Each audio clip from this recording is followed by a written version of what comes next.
Happy Wednesday night and welcome to Deep in the Plus. I'm your host, Rob Whiteside. Thank you, as always, for being with us. We appreciate you. If you have not already, please subscribe to WDWNT TV. That's this channel. And give us a thumbs up as it helps people to find us. Tonight on Deep in the Plus, which is a show where we go deep into the Disney Plus catalog and find a TV show or a movie that we want to talk about. Tonight we're talking about the 1999 classic, Never Been Kissed. This is going to be awkward. It's Allison. How are you, Allison? I'm doing great. How are you? Good. So 1999. I'm not sure I've ever seen this movie. When this came out, how old were you? Roughly. Well, I looked it up because it was the end of 8th grade when this came out for me. Gotcha. So like this is. You and I did a rom-com called 10 Things I Hate About You. We did a review of that one, and that one was a blockbuster. People loved it, so obviously a cult classic. Do you feel like Same this... Here. Well, I was going to say, do you feel like this one is that same caliber for you? Is this one that you grew up with and it meant something to you and it like evokes memories for you? It does evoke memories. I'm not sure it meant something to me. I don't think it like held up the same. I remember distinctly, like, and we'll talk about it, like the end, like what she writes in the newspaper. People use that as a monologue to audition for like school plays when I was in high school. So it was like certainly in like the cultural milieu, but it was not something that was like that I went back to over and over and over again. I can't remember if I saw it in the theaters, but I'm pretty sure this was like a hot blockbuster rental for a sleepover more than once. Okay, yeah. I mean, obviously, it was PG-13, came out in 1999. It's an hour and 49 minutes, and Disney Plus refers to it as a romance/romantic comedy. It's one of those things where it was actually a 20th Century Fox product, and during the purchase the Disney, took this on, and they put it on Disney Plus, which, again, you can see like 10 Things I Hate About You, Dan in Real Life, While You Were Sleeping, Parent Trap. There are a lot of movies that are on here that that fit whatever Disney's mold is right now of what qualifies for Disney Plus. Obviously, there's been some merging between Hulu and Disney Plus, so you can watch Alien on here. You can watch all kinds of crazy stuff, but those things don't necessarily fall in the bucket of Disney Plus. This one did, and this is something we've talked about before. I think I've hit you up before saying, should we review this one? Because we did 10 Things I Hate About You, and so I'm glad we're finally getting around to this one. And I got to admit, again, I didn't see this in the theater, and I didn't see it at sleepovers. This wasn't. This is the first time you've seen it? It was the first time I'd seen it. Now, I didn't think it was because there are so many of these things like 40 First Dates and 10 Things I Hate About You and, again, While You Were Sleeping, all these rom-coms that I would have thought that I had seen it. But as I'm watching it, either I blacked it out or I never had seen it. So, again, I was looking for something to mix it up a little bit on Deep in the Plus. A lot of times we'll do Pixar, we'll do Star Wars, we'll do Marvel, but it's nice to kind of get into the rom-com category since there are so many on here. And so, yeah, I was watching it, and I got to tell you, I'm not a huge Drew Barrymore fan to begin with. She's got that little speech impediment. She's got the chin. She was adorable on E.T., no question. She was adorable in that movie. I'm not a huge fan. So I think since this one didn't really have any big stars at the time other than her, now looking back at it, it's star-studded. It's one of those things. It's like, how is Octavia Spencer like a minor character in this movie, or James Franco not even hardly mentioned? Like all of these people, like an extra. Exactly. Like he uses his middle name in the credits. Like it's not a big deal movie for him. So yeah, but now, there's a significant cast of actors in here that we'll talk about, I'm sure. But yeah, this is the first time. But not the male lead. Who is that guy? Michael Vartan. Go ahead. Big? I don't know. In my mind, it was like, oh, this is probably another of the Adam Sandler ones because she did like The Wedding Singer and 50 First Dates with him, and like there's a new one on Netflix. She had done a number, and I just assumed this was one, but he was completely forgettable to me. But tell me, who is he important? Like I didn't recognize him. So Michael Vartan, he played Michael Vaughn, big stretch, on a TV show with Jennifer Garner called Alias. So, and that was like Alias was a big show for me, 2001 to 2006, 96 episodes it ran. It was a big show for me because, Jennifer Garner, she was just breaking on the scene and she was hot, and the J.J. Abrams was like, this was his show and this was kind of his big break. And so Alias was one of those that I watch. And so when I see him, who I see is Michael Vaughn, who is the character from there. Now, outside of that, like, he hasn't worked apparently since 2018. He was in a lot of things that I've never heard of before, like Demoted and Jolene from 2008, Rogue, Kitchen Confidential, which was a TV show, I believe. He played Michael Valentine on that. Apparently, he likes to play Michael so that he can respond to the character. I don't know how that works.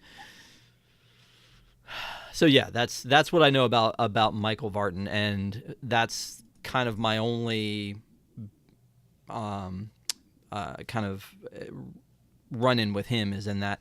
And again, there's a huge cast. We'll get to that in a second. But the basic premise of this is it is a movie about a girl who works at the Chicago Sun-Times. Sun-Times, a real paper. I thought it was going to be an invented one, but no. They also mentioned the Trip, which is, like, I guess the competitor, but it's the far more erudite paper in Chicago.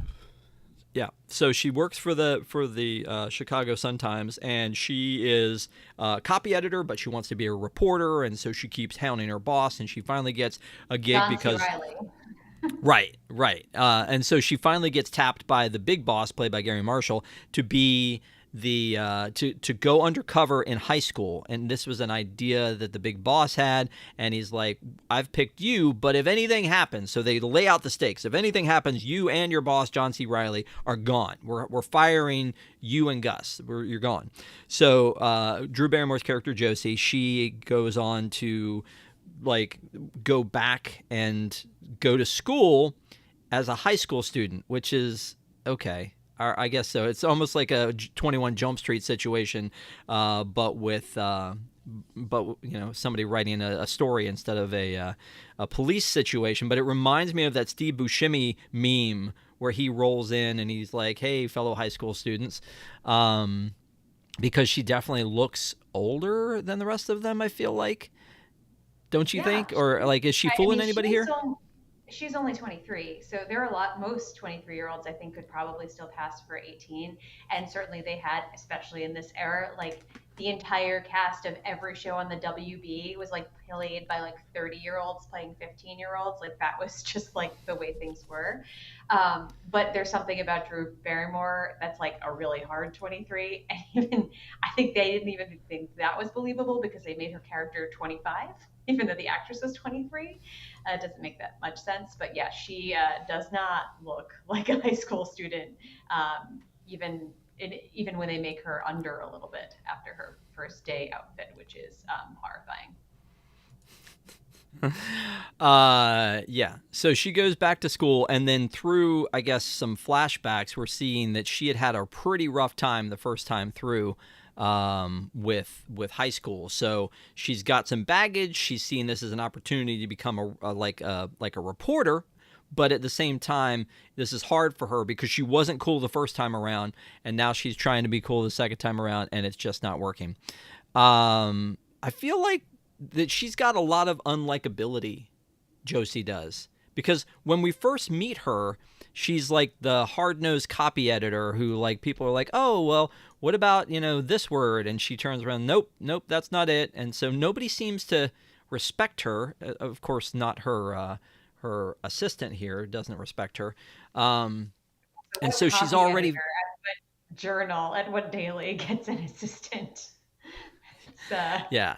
But she's very uptight at this point. And so then when she goes back to school, she's clumsy and nerdy and just continues to just step in it. And that's the comedy of it. That's the Ben Stiller of this situation, is that she's continually trying, but the more she tries, the worse things end up happening. And then she has a lot of embarrassing moments along the way. But I think overall, her character seems, and maybe again this is my Drew Barrymore baggage, but her character seems unlikable. You do you disagree? I mean, you're going I back and you're rewatching this years later, right? So what are your thoughts?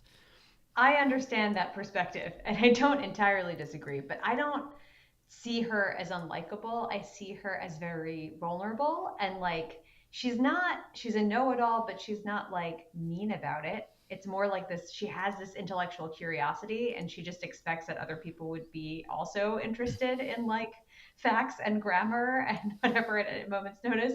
And then you go to her house and it's like she's like needle pointing these throw pillows and the bed is covered with like I don't know, like 23 pillows that she's doing over time because like she's not having sex. So she's not like she just needs to that needs an outlet and that's very sad. And I think for that reason, to me, she's not unlikable. She's just like she's just trying to fill her time because it's not being filled with romance. Interesting. So throw pillows are a danger sign. Is that what you're telling me? Is like Pretty sure that was the imagery that the filmmakers were going for. Like, this is an awful lot of crafts for one, person like living by themselves. Like her evenings are not full, but she's filling them the best she can. mhm. But she has this like passion and like, except she's like when she talks about what it would be like to be kissed for the first time and really kissed, and Octavia Spencer is like, oh yeah, all right, you are a writer. Like that is powerful, even though watching it is like kind of cringy. I think like the way it's played and the way the other characters respond to her, it's not that she's unlikable. It's just that she's like open and vulnerable, and that makes people uncomfortable. It's hard to watch. So talk to me as a student of this movie, that you know this so well. She's never been kissed, meaning she's talking about it in a romantic way of like I've never truly been passionately kissed, but she's had a kiss before, is what they worked out, right? Or did is that not I mean, happened?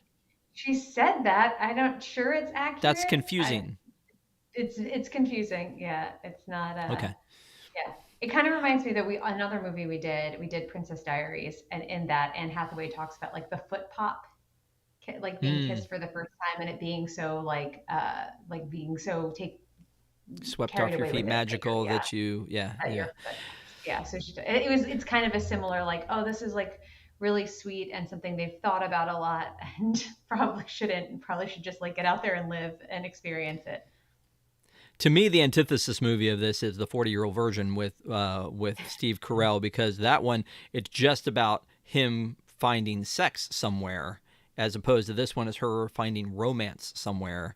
But Hmm. again, it's not really the meat of the movie is not about that, right? The meat of the movie is about the high school experience. It feels like it's about the high school experience. It's about the cool kids, the not cool kids, the social structure of being in high school and the pressures, and the cool kids going to the off campus party, and the not cool kids being in like the math club, and just and the challenges that they face. I mean, it is definitely a You mean caricature.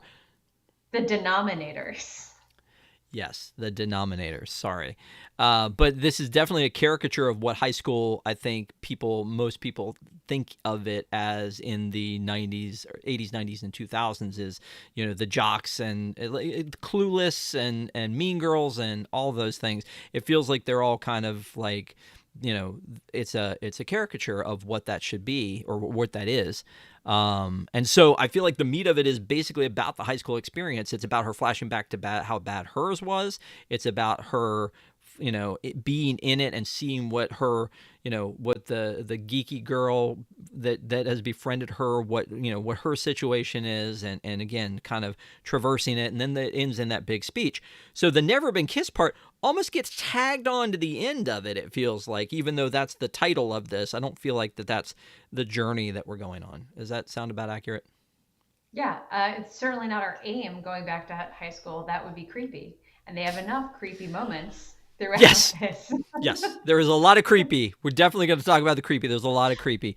Her best friend is played by Molly Shannon, and as we mentioned, her boss is played by John C. Reilly. This is a very different role for John C. Reilly than I've seen him in because I'm like familiar with the Step Brothers. Hello, Miss Lady, and like seeing him in Ricky Bobby and Talladega Nights and all these other things, and so to see him in this where he's just playing a guy.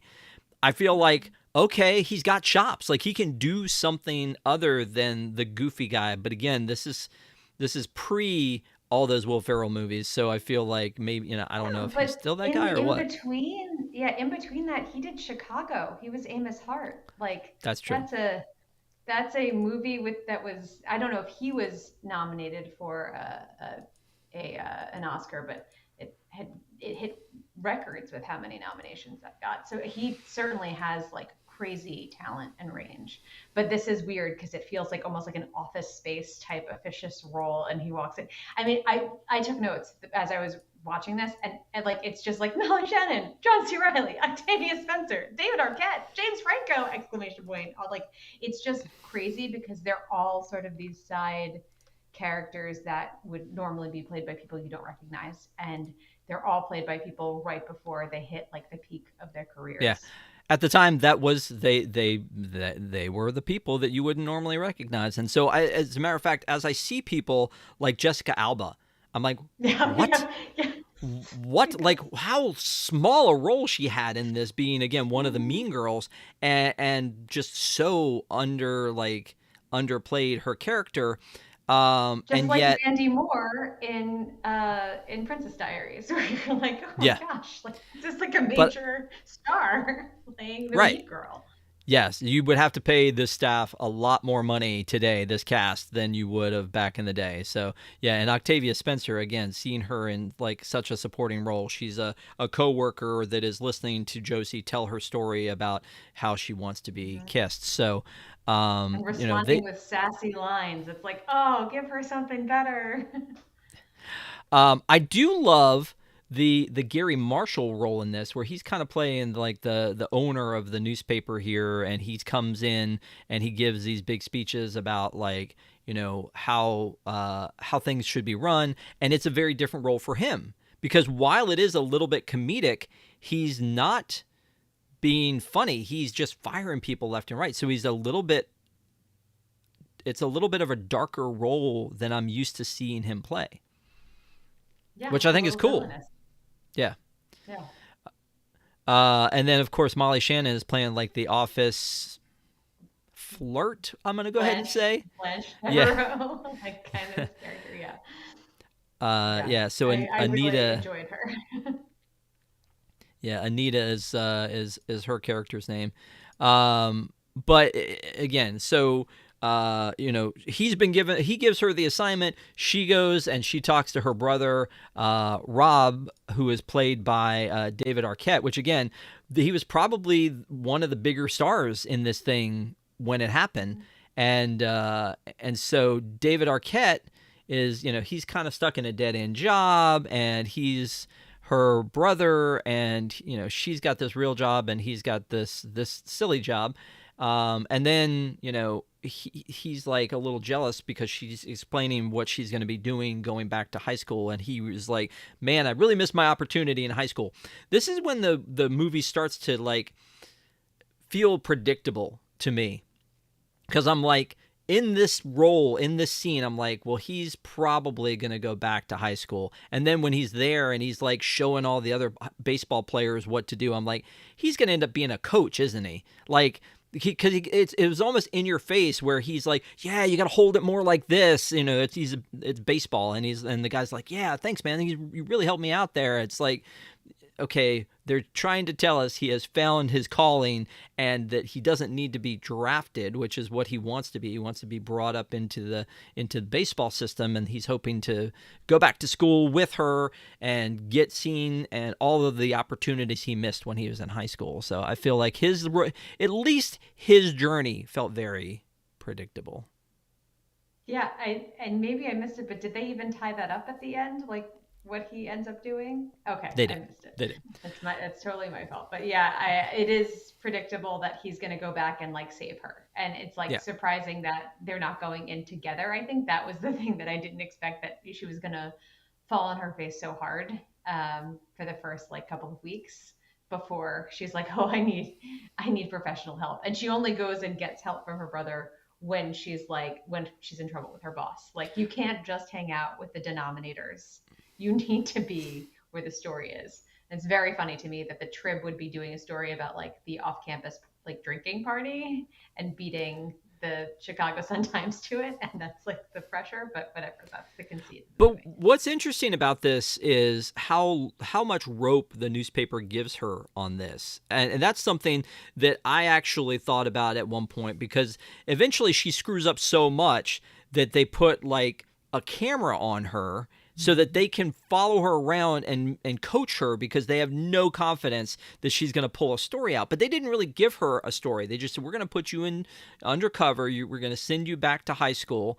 And when you go, you're going to write a story. Now, it didn't seem to be like, we want this. It's almost like, go find what you can find. And then the Gus, the John C. Reilly character, is like, I've got a lot riding on this. I'm going to go ahead and put a camera on you and have a guy tailing you to try to figure out if we can, help coach you through this a little bit.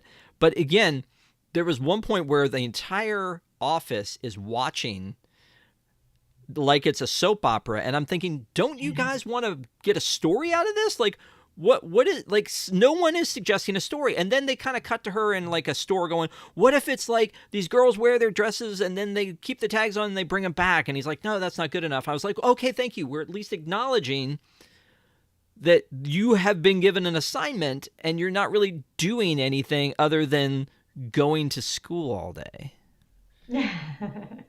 Right? Yeah, yeah, and but in fairness, this was written at a time when investigative journalism was happening at some kind of scale, and now there's like no budget for that. So there were things like this happening. There's a whole musical that Lin-Manuel did for NPR about well, that was not investigative reporter, but anyway, it's a similar thing where you might have a long term assignment to do a feature piece, and they actually pour resources into it. That is not something that happens in 2024 in like Right. American like daily journalism. Yeah, no, I would imagine so. We get to see Josie's neurosis as she's flashing back to being in high school, with this very, like, again, comedic take on what Drew Barrymore being a geek in high school would have looked like, and people pouring soda in her backpack. And I feel like Coca-Cola was somehow brought in as a sponsor, because I remember in the Octavia Spencer thing in the break room, I can see a Coke machine in the background. They're pouring Sprite, very clearly Sprite, into her bag. All these horrible things are happening to her, and but I did notice that she also had not only like the Reeboks, but she also had the Trapper Keeper. So, true to the times, she opens up her little Trapper Keeper and tells this guy who she's got a crush on, and of course the braces too, that she has taken notes for him. So anyway, it's that's so now again we've been introduced to the fact that she's got this baggage. And then that her brother is apparently the one who started her nickname, Grossy Josie. And if it wasn't heavy-handed enough for us about what the difference was between her back in the day and now, they went ahead and gave us this little visual. So we know, like, her looking in the mirror, she sees that same geeky girl that she was when she went back to high school, or was in high school originally. So. Yeah, and then she has her first day with that outfit that, like you said, is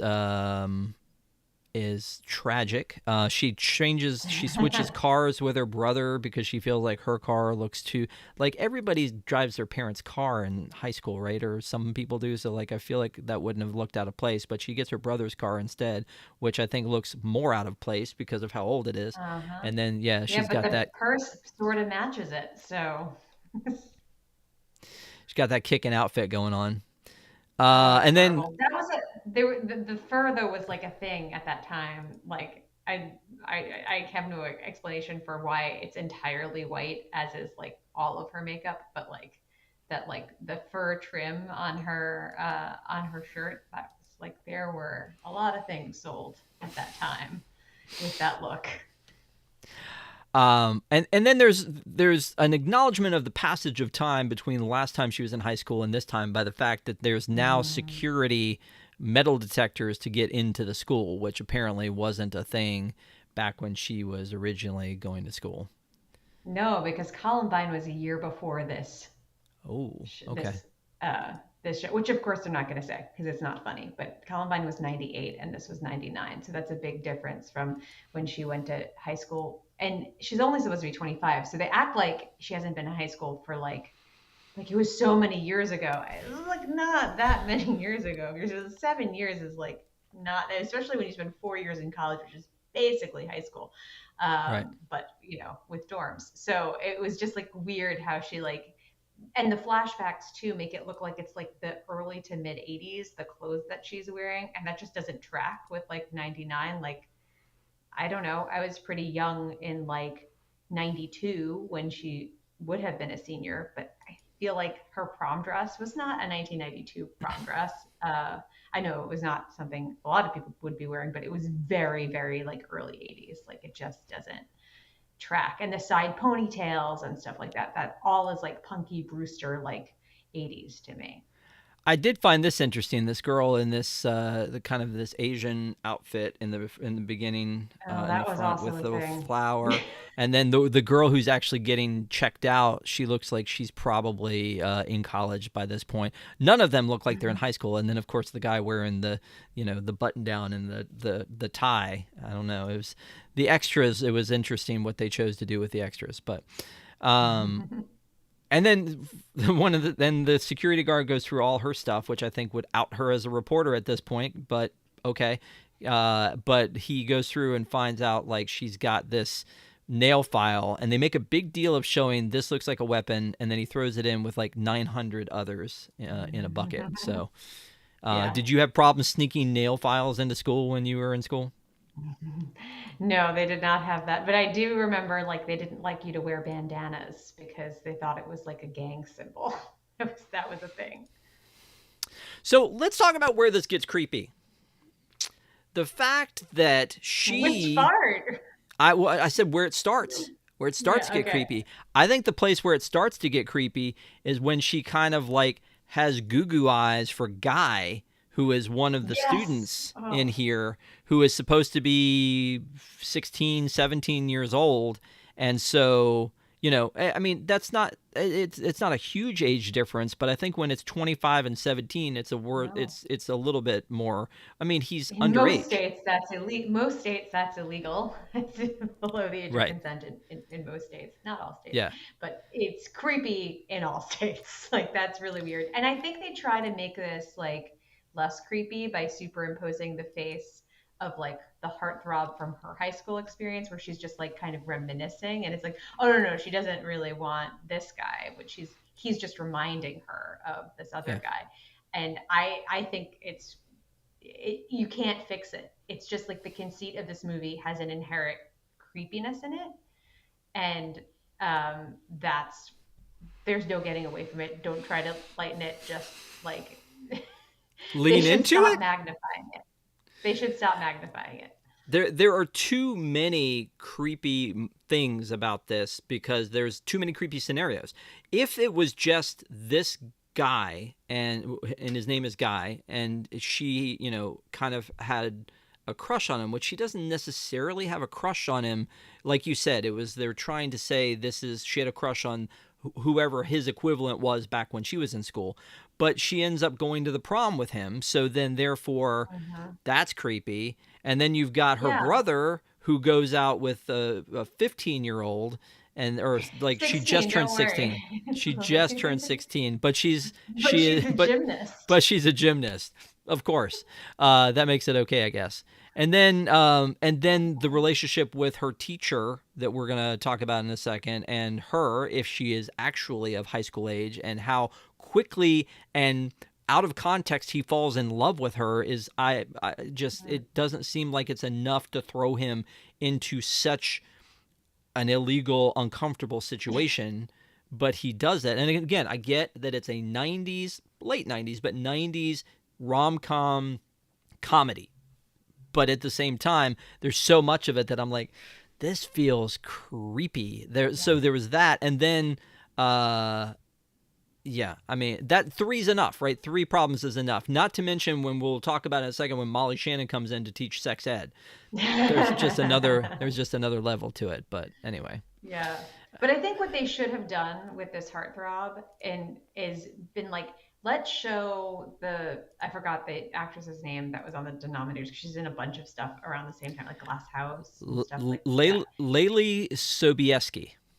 That's it. So they should have had her like clearly mooning over him, and then like Josie recognizing that and being like, oh wow, like that kind of thing still happens. This like brilliant and girl with this amazing future like likes this typical high school heartthrob kind of guy, instead of having her be like, oh, like all thrown off kilter because a 16-year-old walks into the room like that. Like at least you could have cleared that bar, that one creepy moment away by changing the plot slightly or the way you show it. But no, they just went for it. Yeah. I don't like this. Yeah, it's not great. Laylee Sobieski, I didn't recognize her at first, but she was in this Joan of Arc TV miniseries Right. as Joan of Arc, and she was on a lot of other things. But she's in this movie. I think this is one of the things that she's kind of most known for, I guess. And she played, is it Aldous? Is that how you say her name? Because they all called her Alpo the entire time, so I just started calling her that too because I just go along with whatever the cool kids do. So I just called her I Alpo. couldn't understand why they were calling her Alpo, so thank you for clarifying. That makes somewhat more sense, except Aldous sounds nothing like Alpo. Like it's just so She was it's one of just so those cool. people. It's one of those situations where, like we've seen in a ton of rom coms, where she was with the cool kids, and then as they grew up, she became an outcast and didn't get to go along with the rest of them. So they all know her and they make fun of her and they call her Alpo and just really lean into it. But she tries to let it roll off of her, as opposed to young Josie that we see in the flashbacks is devastated anytime anything happens to her, and so Mhm. therefore they continually pile on and bully her. She just kind of Right. lets it roll off of her and tries to snap back, with being, knowing that she is like, academically superior to them and putting them down because she's on the denominators, and she goes to the big dance and as the double helix DNA strand, like with her friends. So she combats it a little bit better than Josie did, and therefore I think tries to help her along the way. They haze Josie on the first day. By the teacher hazes her first. Like, how cruel on day one to throw a sombrero on a new student and make them stand up in front of the class. And I get that it's because she was late, but she was late because it was her first day. She didn't know how she was getting there. I assume as a Right. teacher, you would excuse that rather than embarrass the crap out of them and scar them for life. Thoughts? Yeah, no, I think that's right. Although I feel like a lot of the discipline methods in like the 90s were kind of like humiliation discipline methods. And I think it was like by the 2000s, they're like, oh, you shouldn't do this. This actually is like really harmful to students' mental health. We should pay attention to this. But yeah, it was cruel and unusual punishment. I want to say one other thing about the nerdy girl too. That go backtracking a bit. It was also so 90s to have like the nerdy girl be just like also stunningly beautiful. Like she like you just like put glasses on the person who's supposed to be the nerd, but like otherwise could easily be like with the guy. I mean, this is completely ridiculous. She's obviously stunningly beautiful and could easily be in like Jessica Alba's group if they had different clothing on her. They just like made her up to look nerdy. But what they did with like Josie, on the other hand, it's almost like her face from the 80s has like prosthetics on it. Like it's just so absurd how unkempt she is. I think it's funny in that. Yeah, I agree. I think it's that whole thing, and I can't remember if they referenced that or not in this thing about the whole like if you ever saw any of those movies where they take off their glasses or whatever. Maybe I'm thinking of something else I saw that in, but it does seem like that it's sort of that you know that rom com trope of let's take the ugly girl and make her pretty by taking off her glasses and doing her hair. Um, Mhm. that definitely could have gone that way. I would have liked to have leaned into that more than the creepy, the creepy relationships that they had going on. But okay, I did think it was interesting that to haze her as well. When the kids haze her, they decide to take her car. I don't know how they acknowledge her as the one who is new and find out which car is hers to take it away. But also, Mhm. it's weird that you can parallel park in front of your school. Like it looked like when she first pulled up to the school, the first thing I thought was she's going to get towed. That's what's going to be bad here because she's pulling up in front of a school. Like you just don't do that. And maybe you did back then, but that's where the buses go and that's where the carpools are. And that like it's weird that she just parallel parks like 8 feet from the front of the school and walks in. No, just me. Yeah, it's Great. a little weird. It is also, well, it's also a city, and although that's like unclear exactly where this is. I don't know if this is a south suburb, supposed to be a south suburb, or supposed to be in the city, but like you can like parallel park in front of schools here. There'll often be like one section you can't, but like that is consistent with Chicago, which is also a surprise to me because when did not associate this movie with Chicago, I like forgot, and then first establishing shots, I was like, oh, this is where I live now. This is very cool. So I was about to ask you about that earlier because I saw there was a scene with the L like going by her apartment, and I wondered, and there were a couple of like wide shots of Chicago. Um, did you like you said you kind of forgot, and then they would remind you with like kind of some B-roll of Chicago as they were going into it. But was that cool? Was most of that stuff accurate? They didn't really kind of talk about Chicago other than those shots and then the Chicago Sun Times, which is a Yeah. thing. Yeah. No, they were accurate shots. I guess I would have liked if I had like some sense of grounding, like of where the high school was, which you get in a movie like Mean Girls, which also like, is like the Chicagoland area. That's supposed to be Evanston, which is like pretty much a suburb. It's where Northwestern is. This is like, I had no, where she was going to school versus where her apartment was. I couldn't figure it out, which is also just like, there are so many high schools in the city. Like, and so many enormous high schools. It was weird to me that it's like, oh, we got to report on what the cool kids are doing at this one random high school that I've never heard of. And it just, all of it didn't really, that doesn't make sense for like a major metropolitan area. Like, Right.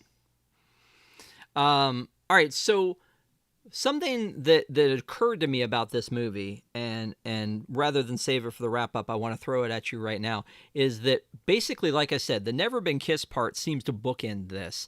It's that she has that speech at the beginning with her friends, and then at the end, it ends up being like her article that she writes. But in between, it's all about high school and going back and getting that second chance at high school, which feels like Freaky Friday. It feels like 17 again. It feels like a lot of these like magical trips back into high school, but with a different plot, which is a plot device, which is she's going back to be undercover.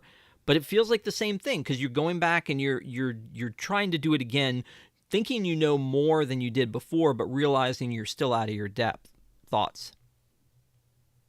um, yeah, no, it's a trope, and it's also like Billy Madison, right? Like that was also Yep. like a couple of years before this. I feel like there was a lot of that.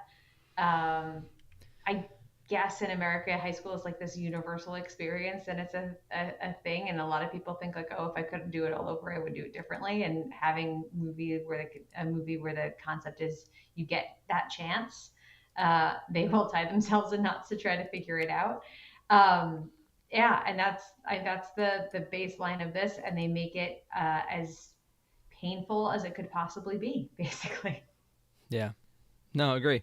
There's a scene where she stands up to talk and read out loud into the class, and this is where Michael Vartan is very getting creepy. As again, So funny. theoretically, he's like a decade older than she is, and she's a student, and therefore, but instead of us going into the creepy vibe of what's going on there, they decide to use this as a chance to flash back to when she read the poem to the coolest kid in school about how much she liked him, and he just sits there and stares at it, and she's like spilling her guts, and like so inappropriate that would happen. I love the expression on your face right now. This oh Lord, like this So hurts. uncomfortable. There's so much that's uncomfortable about this movie. There's so much of it that actually hurts. Like, but I'm this so one in sorry I made particular. you watch this, Rob.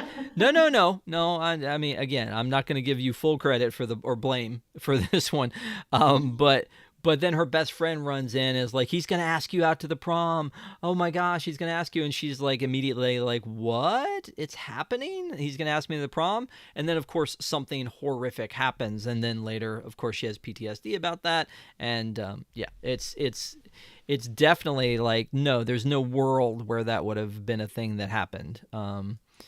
So she goes into, she's in the school. She's trying to uncover what would be a good story, and in the meantime, there's a place where the cool kids hang out, and because she's hanging out with the denominators and like kind of the dorks, she doesn't know about this cool place that's happening because that's where like they get told to leave, and the friend gets called Alpo, and he's like, guys, like, get out of here, you don't belong here. By the way, Laylee looks a lot like Helen Hunt. Just throwing that out there. She does. Um, Hmm. but then the rival newspaper gets the scoop on this hangout, and then she gets yelled at because like, hey, what are you doing? You're undercover. We have someone undercover, and they still scoop us on this. You need to come up with a story and get with the cool kids. So now she has to dump the denominators and Alpo, and go in and become a cool kid, and she uses her brother, as you mentioned, for that. He shows up. I don't think it seems like that she asked him to show up. I think she asked him for help, and then he decided to take that opportunity to go back to school himself because he slams the door in her face and knocks her over at one of her worst moments, Hmm. and then helps her get up, and then, and again in a sort of creepy way, starts Yeah. to starts to seed with all the guys around how cool she is. Now he doesn't go like, "Hey, she's great in bed." He's like, "Hey, she's really nice. We used to date, but we broke up. But she was really cool about it, and her dad's rich, and all these other things to kind of like seed with all of the cool kids because he immediately is cool because he eats a big tub of coleslaw." Yeah. But And yeah, yeah, and one of the girls is like, "Oh, that's so hot," or "He's so hot." She's yeah. covered in mayonnaise. Like what? Yeah. The thing about the man in the van, the guy who is in the van, who is working for the newspaper, Gus's guy who wires her up and sends her into parties and things like that. That's a weird side story, and I almost Yeah, I don't would have know. liked Like, more of him though. yeah, he's I definitely liked him. funny.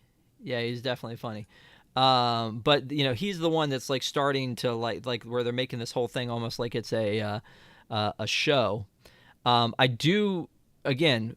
The painful moments of this are so painful. We get to see like the cool girls doing their dance, and then here comes Josie. Oh Like, yeah. I don't know how you could be that horrifically uncool. So it's almost like Drew Barrymore going, what would be the worst dance that I could possibly do that would show how Josie is a train wreck? It's this. Yeah. So So she sad. thinks she's cool for a night, and she gets high and drunk and gets on stage and dances a little bit and thinks she's awesome, and she gets a loser stamp on her head accidentally because of whatever the thing says, and apparently she also has a flashback to the night where her prom date throws an egg at her really Yeah. well, hit Poor her hit her Whitney. like Yeah. square, um, Ugh. and they used Madonna's Like a Prayer, thank goodness.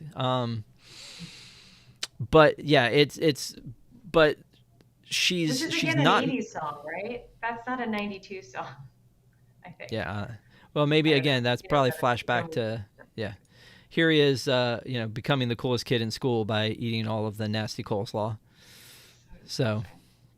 yep. But that's what then lets him tell everybody else how cool Josie is, and get her into the cool kids club. But also, there's just a series of things which again feel like I just question every single solitary thing, because we're talking about this movie, and I'm not talking about the cinematography. It was fine. I'm not talking about the acting. Acting was fine. I'm not talking about the writing. Maybe I am, because the writing and like the just I don't know. I don't like Mhm. the story itself, but maybe the writing. It starts when it opens up with her on the baseball mound, and we don't know why. And then she's like, "Oh, to find out why I'm here, we'll go back." I kind of hate that storytelling Yeah. device, like where they Yeah. start at the end, and then they It catch you can up. make sense. It didn't make sense here. There was no reason to do it here. And I hadn't seen it in so many years that I'd forgotten that it had started like that. But you don't need it. You can just start with her in the office. So they do this thing where they're doing a carnival at the school. And first of all, I've never seen a carnival of this scope, because it's supposed to be to raise money for Is the it at the school. school? I thought it was like, Yes, it looks like, also the establishing shots make it this look like Navy Pier. Um, you think? I, that doesn't look, it's right on the lake, right? That's right on Lake Michigan. The entire lakefront in the city is like is basically devoid of any development. There's like any like residential or commercial development. It's really just lakefront, and then there are a couple of there's Navy Pier, and then there are a couple of museums, but like there's not like a school that's next to the lake anywhere in the city of Chicago. So like the way the angles were made it look like they were just using Navy Pier. But I don't know if they had said earlier that this was supposed to be some kind of like fundraising carnival, because the location would make absolutely zero sense. Well, there's a scene where it first starts, and this guy is like in a pie eating thing, and it says at the bottom, "Let's raise money for the prom." Mm-hmm. So at the very least, it was a booth for this, but I don't. I think that they are indicating that perhaps this whole thing was put on to raise money for the school. Which again, For this one I can't school. imagine the amount of money it would have taken just to put this thing together. And that that they'd be able to make it back and then have some money for the prom. Um, but Michael Vartan, the character or the teacher here, is there throwing pies at a student. Okay. By the way, are there only two teachers at this school? It feels like there are only two teachers at the school: the sombrero lady Sombrero lady. and the lecherous man. No, Um, there's also the coach that taps her on the rear end at the end, which I wasn't sure if we'd get to that, but that's another needlessly creepy moment. yeah. So there is this big sign that says that it's senior night. So again, I don't know if Yeah. that was just senior night and like everybody they're raising money, or if the entire thing was supposed to be put on by them. Either way, it's a little weird.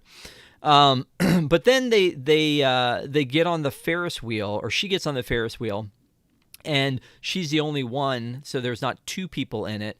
And I wrote this down because she somebody yells the carney, I guess, for lack of a better term. I don't know if that's allowed to say, but says lonely ride, single here, Hmm. which that's awkward. And then of course here comes Michael Vartan to the rescue and jumps into the romantic ride vehicle with the student and rides it to the top, and admits Hmm. that he is deathly afraid, and yet he decides there's a thing. I just don't think they establish why he would risk everything for this girl, that there's enough interest, that they do enough things in they have enough things in common, that there Hmm. would be this inappropriate relationship.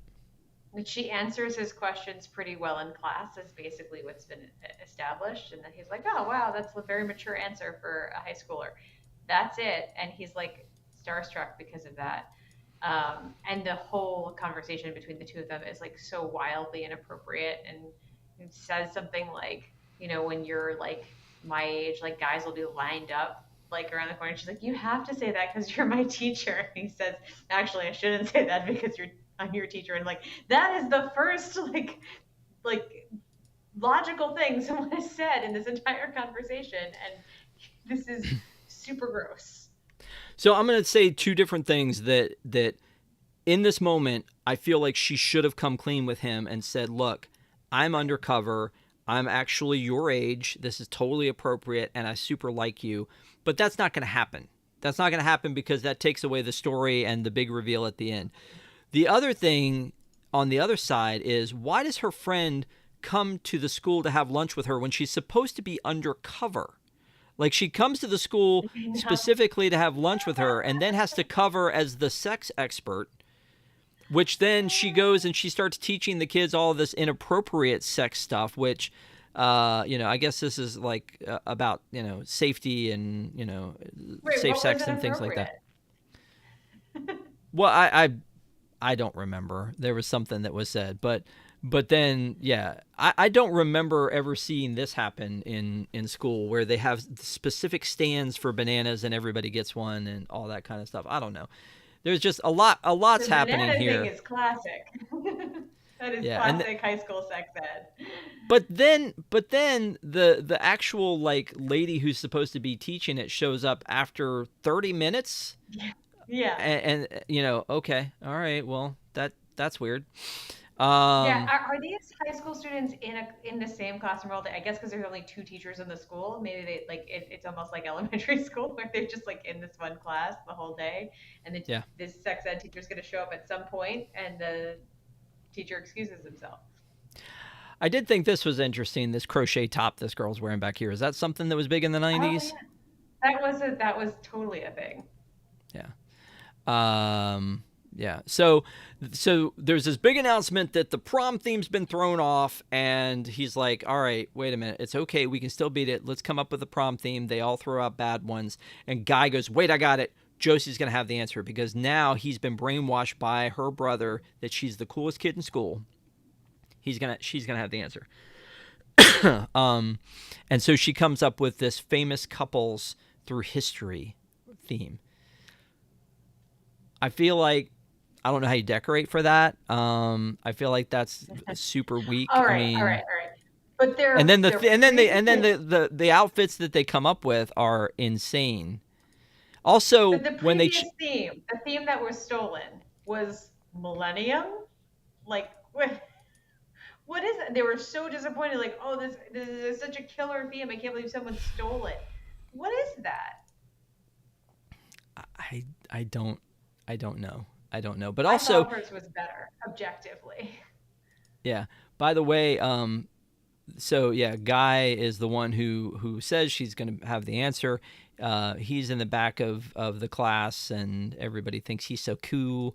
But he's sitting there with James Franco. So, there they are. They're the Again, boys. glorified extra right there. And you see the woman in front of them? She looks like she's 37 years old. That is not Yeah. a high school student. Yep, probably.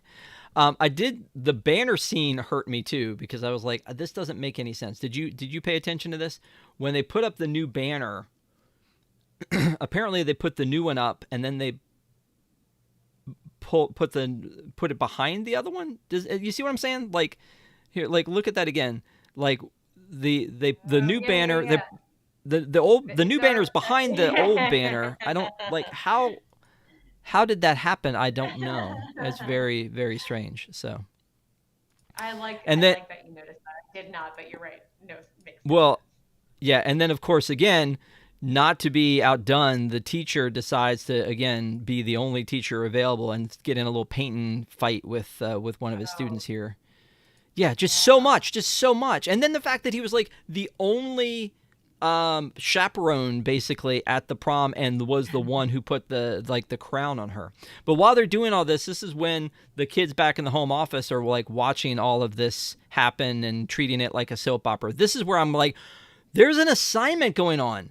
There's a battle going on. They're going to lose their jobs and no one wants to picture a story idea at this point. They just want to sit back and watch this.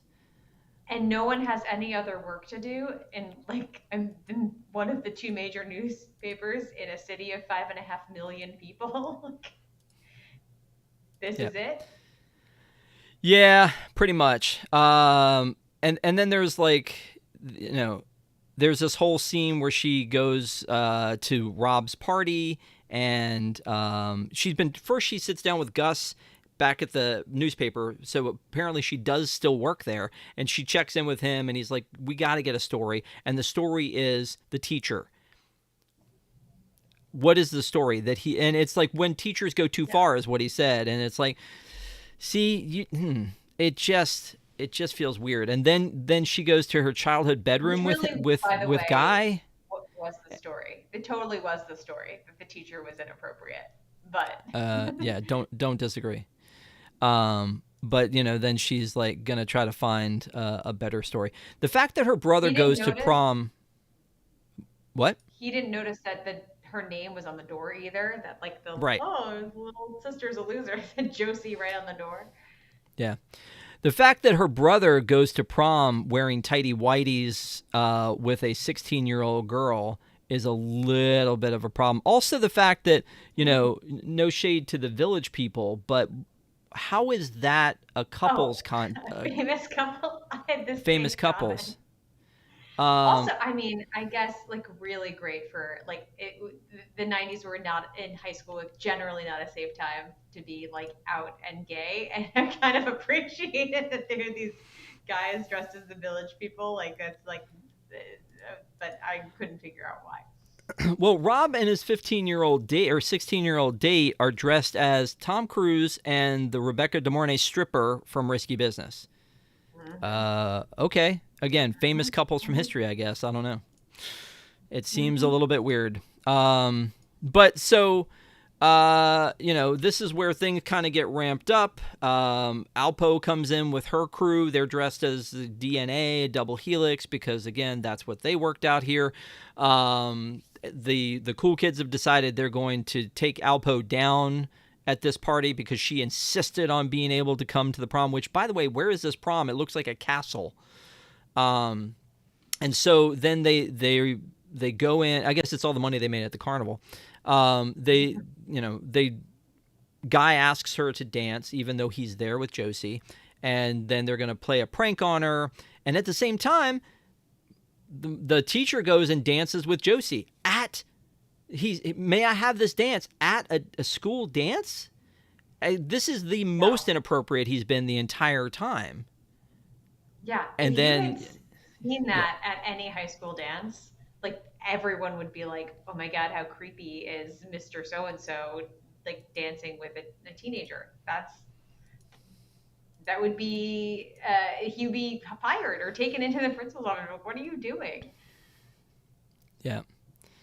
Well, and of course that's the big part of the soap opera here, but it's just, yeah, it's really super creepy. All of it is super creepy. And so rather than out herself to him and tell him the truth at any given time, she decides to out herself when the girl who she has very little connection with at this point, she had a little bit of connection with her at the beginning, then she went with the cool kids, and Aldous is like shaming her for being part of the cool kids and selling out.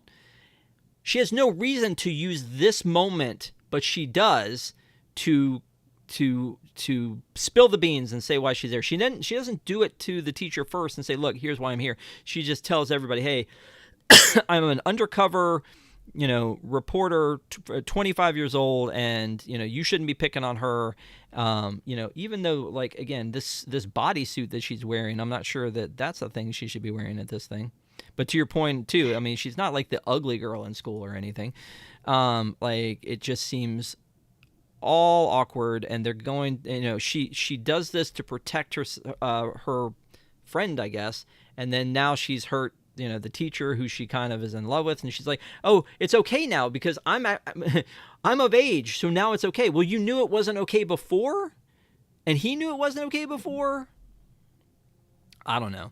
And so she Yeah. goes home, and then the brother's upset because his spot's been blown up, and he was gonna play in front of all the scouts, and And so she's like, I've got a way to fix this. Now, we don't really know what her plan is, but she's like, I got a way to fix this. And she goes and she makes a deal with the coach, and she writes a story, and she basically says in this story, this is me. I've never been kissed. Here's the experiences I just had in high school, and I'm going to be at the pitcher's mound at the big game for 5 minutes. And the person that I hurt, if you accept my apology, you'll be there and you'll kiss me. Very flimsy, very, very flimsy, I feel like. But I guess it's supposed to wrap everything up because the newspaper got the article that they wanted all along, so they're happy. And she's basically traded all of the press that's going to be there for her brother to get an assistant coach job, which they don't actually say out loud, but we learn at the end that he's the assistant coach now. And then at the very last minute, the teacher shows up and kisses her. They let the clock run out though. Yeah. Why? Why didn't he come in with like 1 second left, MacGyver style? I don't know. There's so many questions. My biggest question is why they had the coach tap her on the butt when she made the deal of doing this at the big game. There was no reason for that. After that, I was like, all right, everything else is just, this movie's still going. It's an hour and 45 minutes. It's way too long for this simple of a plot. Yeah, I don't know why, but that's the end, and I'm glad that it ended and they tried to wrap it up. In a way that was not as creepy as possible. He also has tanked a 5-year relationship over like a high school student that he was seeing, which is crazy. Yeah, and again, they're trying to wrap it all up, with everybody being in the dugout, and she's hugging her best friend, and she's hugging the Alpo girl, and then here's the coach and slaps her on the butt. So yeah. And that's the second time because he does it in the office too. I think when she's like arranged, like it's why is this a thing? Well, everybody we've ever met shows up in this movie to be there for the very end of it when she finally, kisses her inappropriate teacher friend, and I guess they all live happily ever after. But it did seem a little bit strange. And everybody kisses everybody, but here's where Rob gets his final bit at the end, is everybody's kind of kissing everybody, and they clear this, and then you see that he's got assistant coach, and then he turns around, so he's gotten his moment. Yeah. Anyway, there was a lot going on there. I was going to ask you some trivia questions, but I feel like I've put you through enough tonight. So, I have one for you. Oh, ooh. Turnabout, I guess. And by the way, thank you everyone for watching. We appreciate it. If you haven't already, give us a thumbs up, as it helps people to find us. Tell some people about Deep in the Plus. It's a show we enjoy doing, and we'd love to have some more people join the party. So tell me, what's the nugget that you came up with?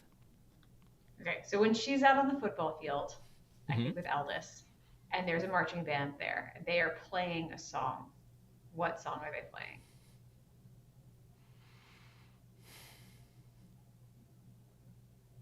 I don't remember. It's a theme song.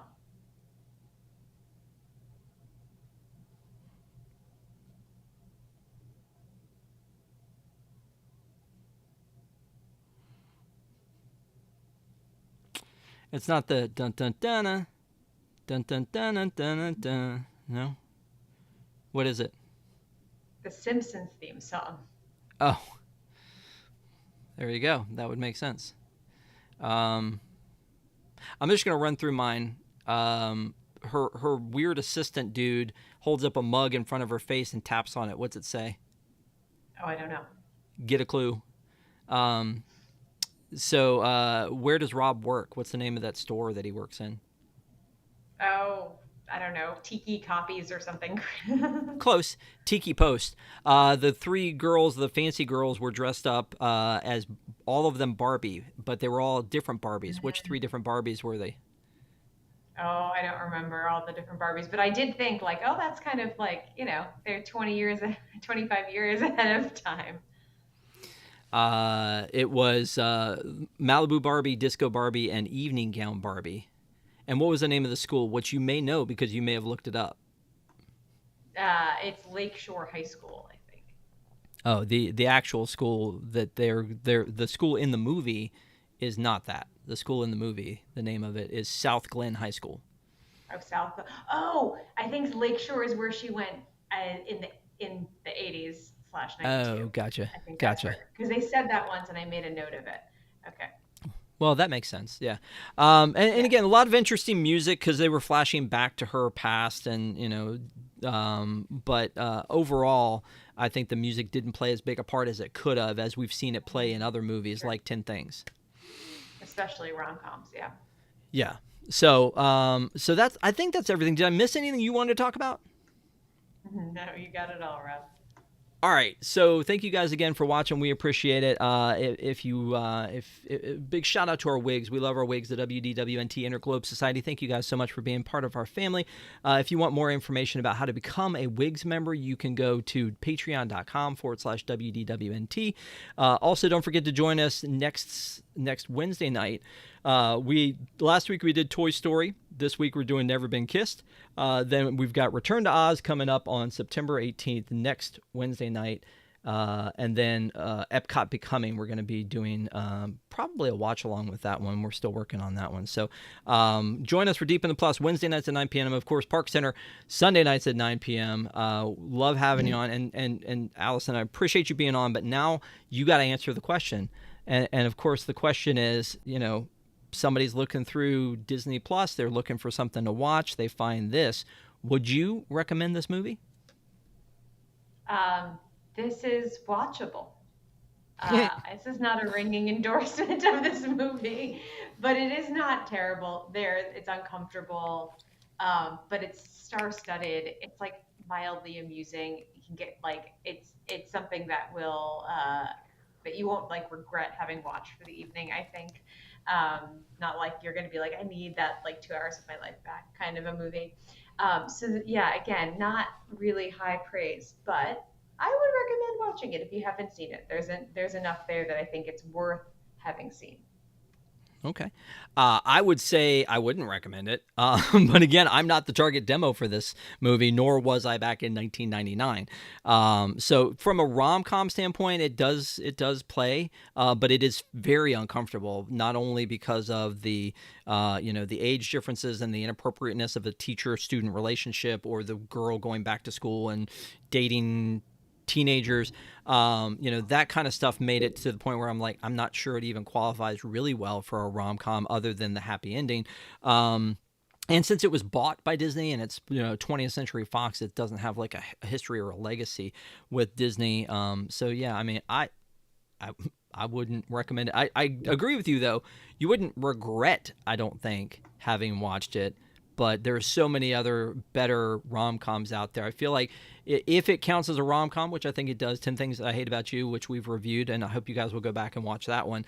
I feel like that is, that's a much better movie. I think Mean Girls, not a Disney movie, but is a much better movie of this genre. Bring It On, Clueless, like I could keep listing the high school experience ones.